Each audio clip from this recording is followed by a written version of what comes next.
Intensive investigation, before a rumor is circulated. Hello, and welcome to the Manna-to-live-by. One day at a time. 5-minute devotionals. Today is December 1st. Today's reading is from Deuteronomy, chapter 13, verses 12 and 14. If you hear someone, then you shall inquire, search out, and ask diligently. And if it is indeed true and certain. If a rumor circulated, that the people of a city in Israel had forsaken God for idols, there had to be an intensive investigation, before any punitive action could be taken. We should be no less careful, when we hear a rumor or gossip, but should apply the 6 tests. Is it hearsay? Have I inquired? Have I made search? Have I asked diligently? Is it true? Is it certain? In fact, it would be a good idea, if we used the same thoroughness and caution before passing on sensational news items that appear in religious circles from time to time. Let me give some illustrations. Some time ago, the story circulated that stones for building a temple in Jerusalem were stored in a pier in New York, ready for shipment to Israel when the proper time arrived. The stones were reported to be of Indiana limestone. Christians circulated the news enthusiastically, only to be discredited when it was learned that there was no truth to the report.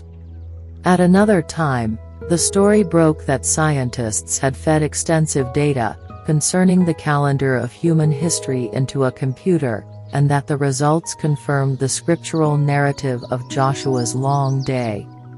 Anxious for any news that confirms the Bible, believers avidly spread the story in magazines, and by the spoken word. Then the bubble burst. The story proved to be without foundation. More recently, a mathematical computation has been used to suggest that some unpopular public figure might be the Antichrist. Here is how it works. A numerical value is assigned to each letter of this personality's name. Then, by following a certain series of additions, subtractions, multiplications and divisions, you come up with the number 666. Of course, it proves nothing at all. Mathematical computations could be devised to yield 666, for almost anyone's name.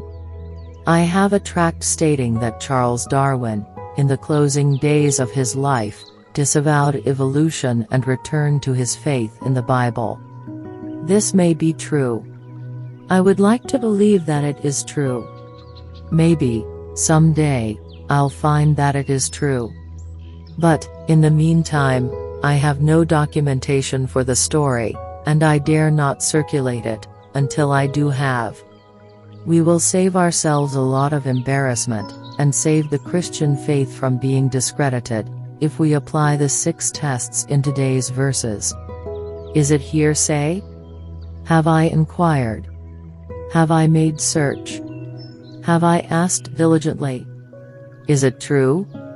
Is it certain? Intensive investigation, before a rumor is circulated. Today's Manna, originally written by William MacDonald. Adapted and developed as Manna-to-live-by, 5-minute devotionals for YouTube, by John Benjamin.